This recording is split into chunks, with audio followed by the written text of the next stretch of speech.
show your driver's license and your ship card. Okay, the yellow booth there. Yeah. This is where you show your driver's license and your ship card coming back. Yeah. Because they want to see ID that you're who you are, and your ship card say that you are actually on a ship.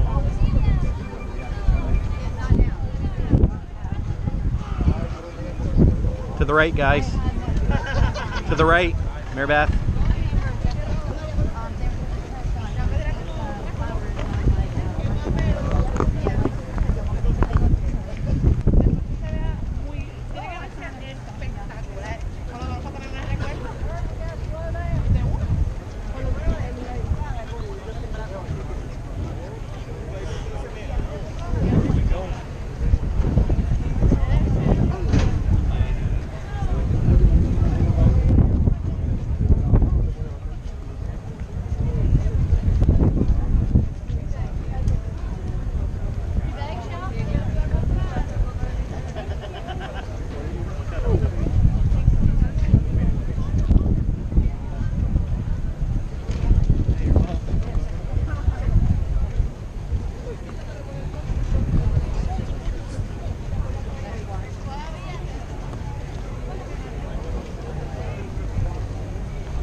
They say this stuff's pretty good. Guava and rum shot. Guava berry. Guava berry.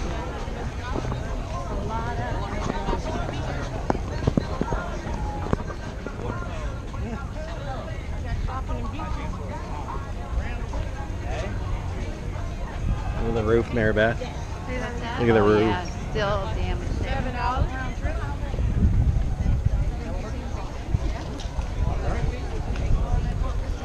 See, you can get on a water taxi, go right to town. Nothing was here, right? Huh? Light posts. Yep. Gone. Huh? Yeah. Yeah. The roof. The roof here. All right up there, all the trees.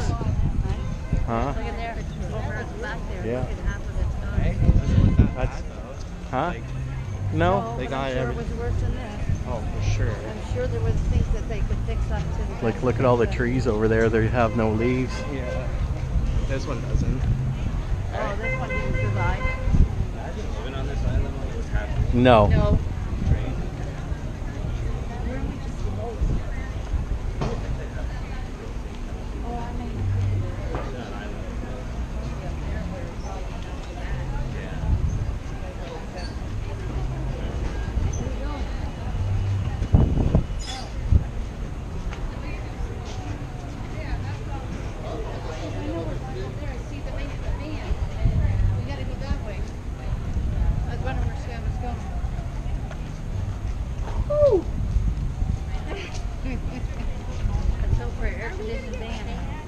Shell coming? Yeah.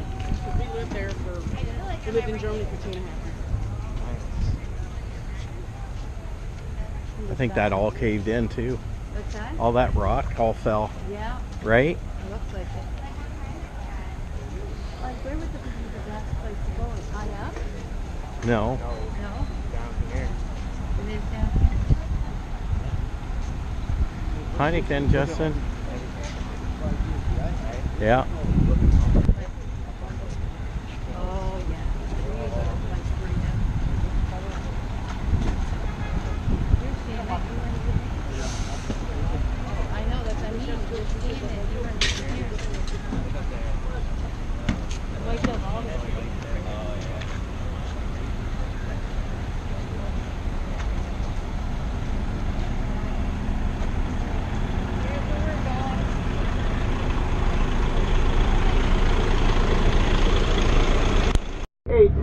Up until this date, it is still owned by that same company, which are the bunk campers.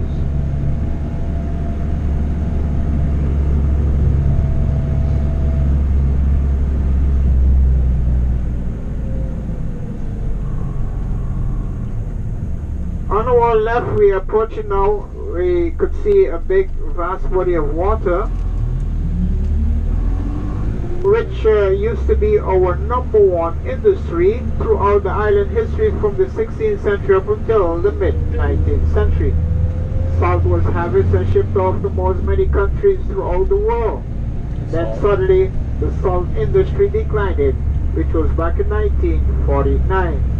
The reason for that, the export market went out of business. Now the salt pickers had a very strange way of telling when salt was ready to be reaped. Now once that water showed that pink shady color, then they knew it was time to go to work. They would then hand-pick the lumps of crystal salt that they would find at the edges of the stone wall, place them into little baskets that they had on those little boats, take them to the shorelines where the ladies would be kindly waiting. The ladies in turn would then take those baskets of salt straight into Great Bay, place them onto the pile of salt, have them clean, bagged, and ready to be shipped off to most many countries throughout the world. Now, as I mentioned earlier, it's a very small island, a total of 37 square miles, an island shared between two nations, French and Dutch, with the Dutch holding the smaller portion of the 37 square miles. The island changed hands so many times until it was finally settled between the Dutch and the French. But it started off with one of the very first settlers, whom at that time were an Indian tribe called the Siboneyes, and they were related to another tribe called the Arawak. Very friendly, peaceful. They were into a lot of cultivation. They planted a lot of tobacco, coffee, indigo, cassava, sweet pepper, and a lot of different fruit trees. They also did a lot of fishing. Then we had the Caribs. The Caribs were another tribe which were very mean and cruel towards the Arawak. They resent the Arawak, destroyed the men, and kept the women as their slaves. And up until now, you could still find a few Carib reservations on one of the Caribbean islands, which is Dominica. We also had another tribe called the Amaranians, and that was the tribe that named the island Sualogia. Sualogia. So as I mentioned earlier, as we travel back and forth, you'll notice there's a lot of people busy, very busy with trying to renovate the different buildings, as well as doing some repairs on their homes.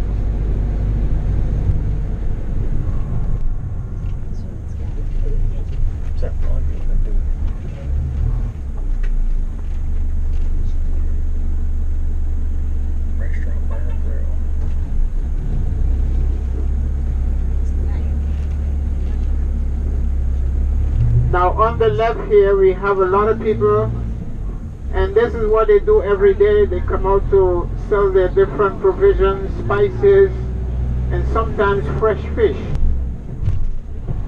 Now what you are seeing there, they do not grow on the island. Everything that we use, we eat, we drink has to be imported, and that makes it very, very expensive to live on this island.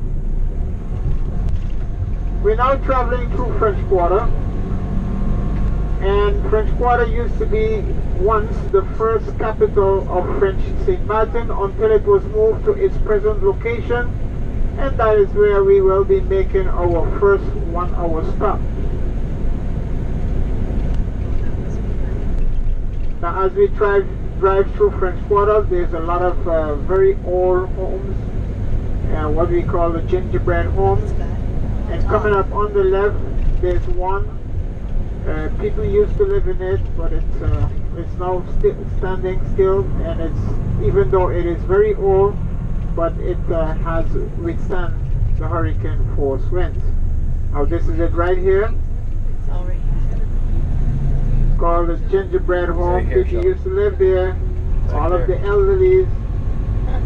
Now you would not find a young person living in that home, but the elderly, as they would prefer to live in their own home. Now as they pass on, most of the time that home would remain still unattended.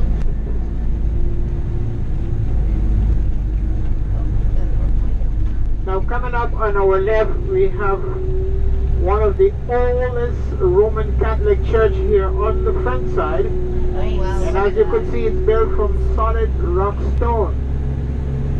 Most of those rock stone is from ever since the time of slavery. That church is said to be, it was built from since 1771. Now speaking of religion, the two main religions on the island is Catholic and Methodist.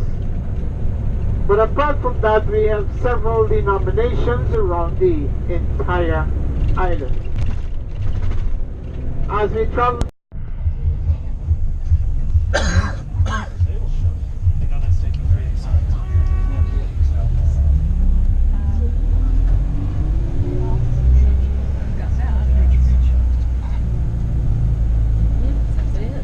Is the water cold, Justin? No.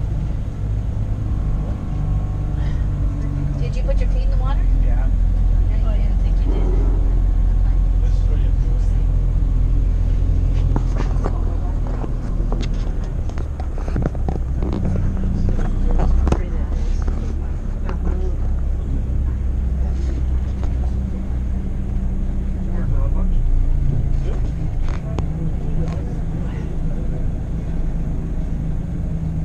Danger, jet blast of departing and arriving in aircraft cause severe physical harm.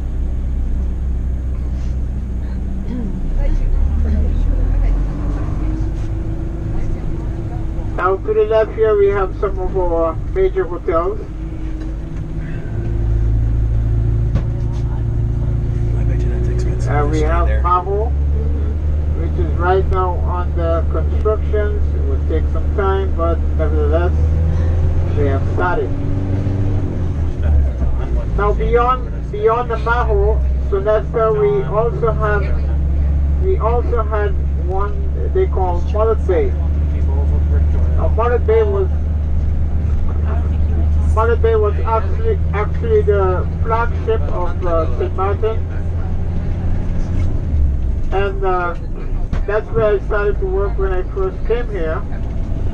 Mullet Bay is one of the only hotel that is built on a total of 171 acres of land. It was actually one of the only hotels that has an 18-hole championship golf course.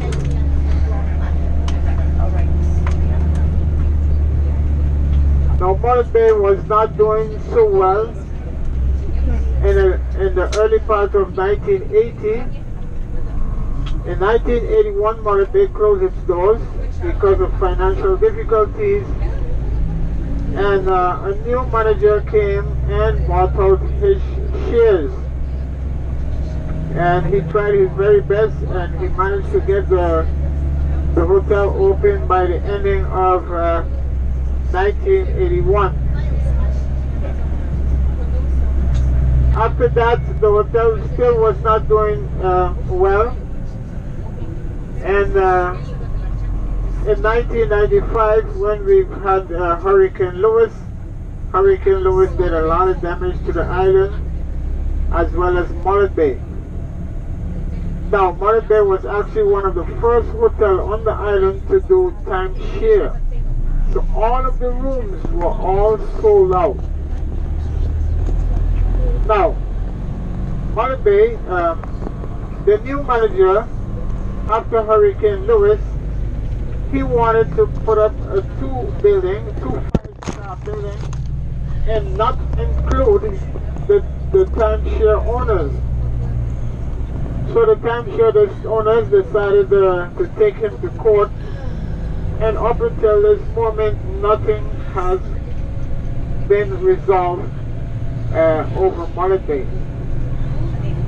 So right now, Mullet Bay is still closed. As a matter of fact, there's nothing on the premises. the golf course is, you can still play the golf course, but it is not well maintained the way it should be maintained.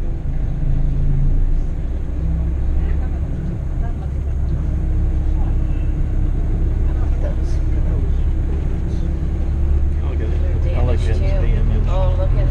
They're broken. They've broken parts. Wow. Sad. Sadness. We're now making our way back to Phillipsburg. And as we get closer to Phillipsburg, I'll find out if there's anyone that would like to stay off for shopping. Right here. That's an old. Yeah. Oh my God! Look at that. It's a pirate ship.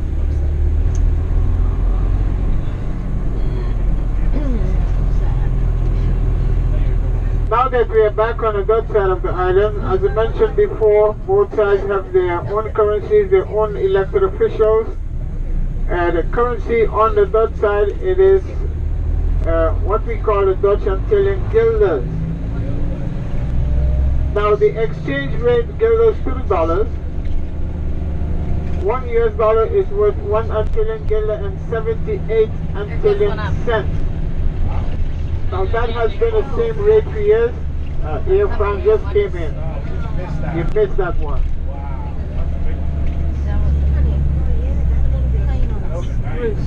Wow. That plane. Now Air France normally when it come in it would travel a little later on back to France. But in this case it would normally stay for 2 days.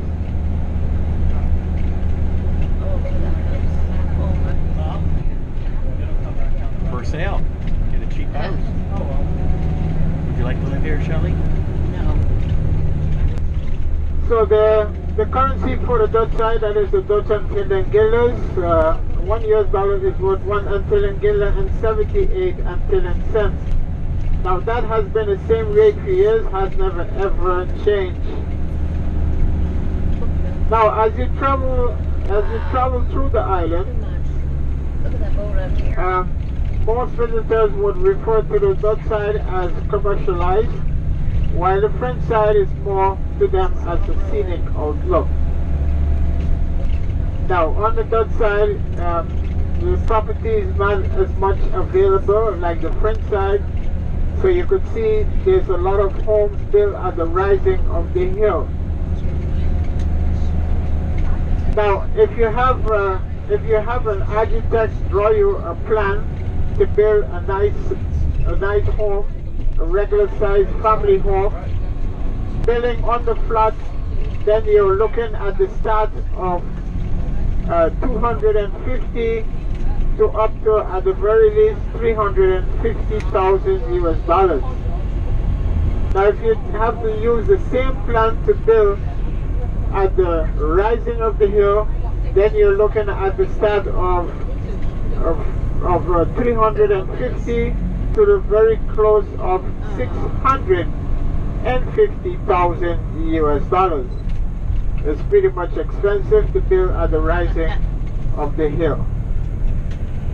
Now, things are very costly on the island because we do not produce anything, absolutely nothing at all on the island. Everything that we eat, we drink, we use is strictly imported.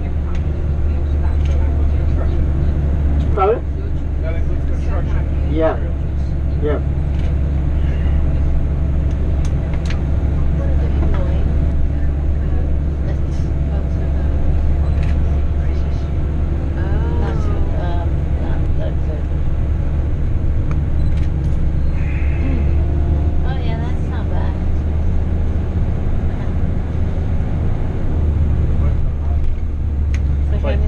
Plenty of fish photo.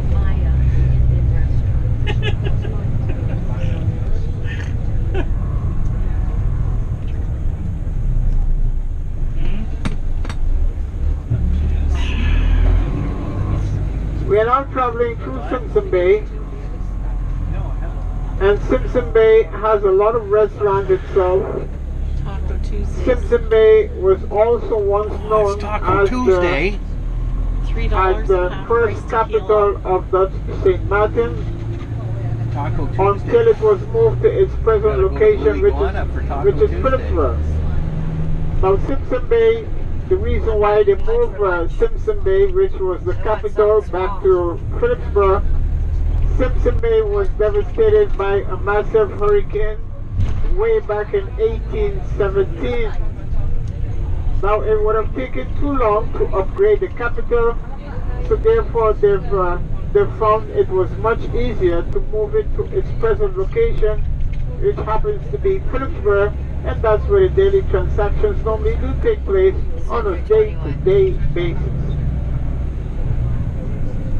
Oh wow, look at that. So that there are restaurants on both sides of the street. A lot of restaurants itself have get damaged. A lot of them trying to rebuild McDonald's, Justin. and try to be ready by the next coming months.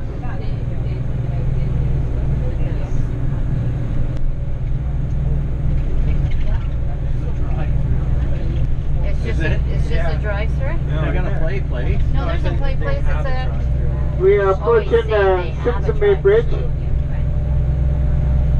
and if you look towards your left coming up, right here, this is the marina that we spoke about earlier, the marina for the Dutch part of the island.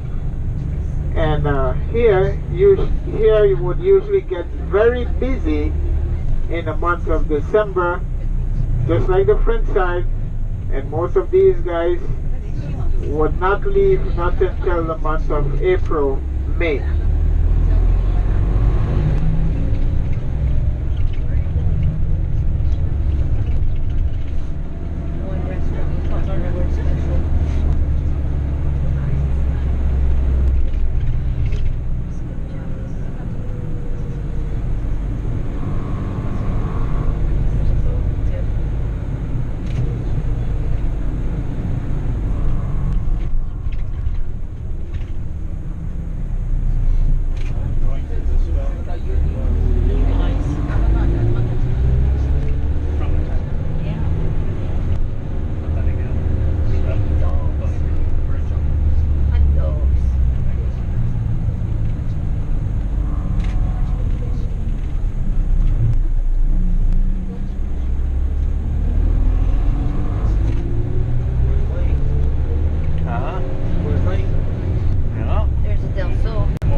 Probably would be wondering who was the one that placed this island on the world map.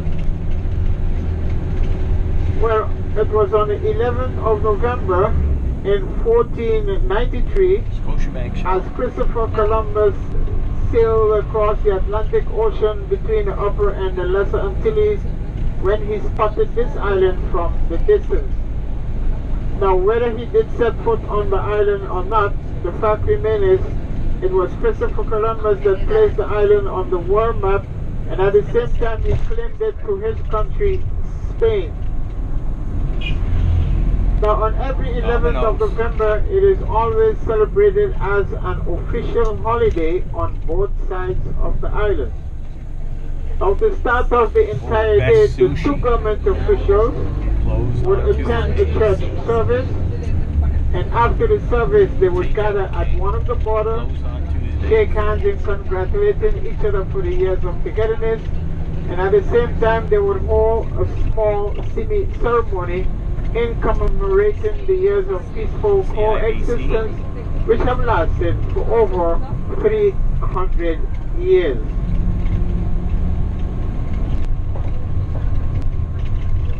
Now there's usually a lot of activities on both sides of the island all day long.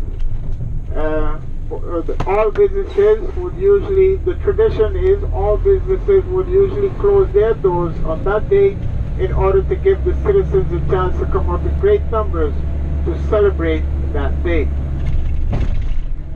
Activity would start very early in the morning and they would end at midnight.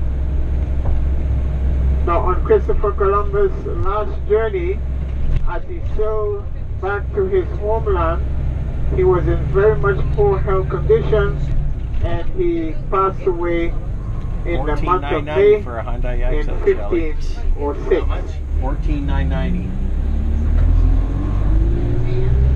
She's talking American money. Yeah.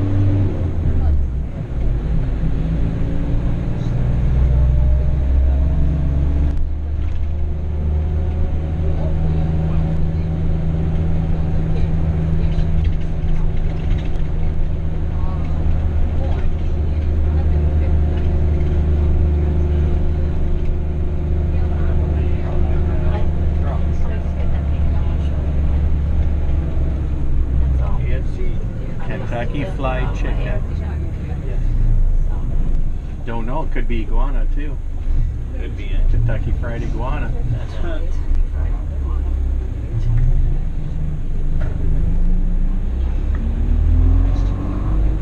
Now at the roundabout here we have a male statue and his name was Mr. Osborne Cratoff.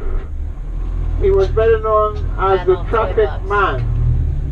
Now what do they mean by the traffic man? Well, this is where the gentleman resided, right here in Colby. And this gentleman used to make it his own personal point of duty to stand at the schools, so when the kids need to leave school to go to their different destination, he would make sure he's there in time in order to control the traffic so these kids can cross the street safely back and forth. This gentleman did that for so many years and never looked back one day towards the government for a salary. Now over your right shoulder, that's where we just came from Simpson Bay. Here we have the Simpson Bay Lagoon, and in the distance we have our airport. Now coming up on our right, just down the hill, we have our Desalination Company. And this is the company that supplies the entire Dutch side of the island with water and electricity. It all started out in 1922, which back in those days, electricity was available from 5 p.m. until 11 p.m. And as the company grew, it became well established, and it's only in 1961 electricity was then available 24/7. Across the ocean, we have, which is the Caribbean Sea, we have 4 of our neighboring islands, 2 Dutch and 2 British. Now the first one that we normally would see, that's on a day when it's very clear, is the smallest of the Dutch islands, and that is the island of Saba. Saba is 5 square miles with an inhabitants of approximately 2,000. It's also known as the unspoiled queen, which rises 2,000 feet above sea level. It used to be once volcanic. Now next to that, we also have another Dutch island, which is Sint Maarten. Sint Maarten is 11 square miles, and it was the first island to have saluted the American flag in 1776. The other 2 islands are British, namely Sint Kitts and Nevis. Sint Kitts is 68 square miles and Nevis 36. Sint Kitts was once known as the mother colony of the entire West Indies. Nevis, the birthplace of Sir Alexander Hamilton. Now the Antilles at one point consisted of 6 islands, which were Aruba, Bonaire, Curacao. They were known as the ABC Islands. And then we still have the 3S Islands, that's Saba, Sint Maarten, and the Dutch part of Sint Maarten. Now Aruba was the first one that took that bold step and decided that they would rather be separated from the other 5 islands, and with the approval of the mother country, which is the Netherlands, it was all done in 1986, leaving the Antilles with the 5 islands, namely Bonaire, Curacao, Saba, Sint Maarten, and the Dutch part of Sint Maarten. Now by the year 2010, we have had Curacao and the Dutch part of Sint Maarten followed Aruba's footsteps. So they were also granted their separate status from the remaining 3 islands, which fall directly under the mother country of the Netherlands, and that's namely Bonaire, Saba, and Sint Station. Now to our left coming up, we have the medical center. In front of the medical center, across the street, we have the home of the Undertaker. Now you know what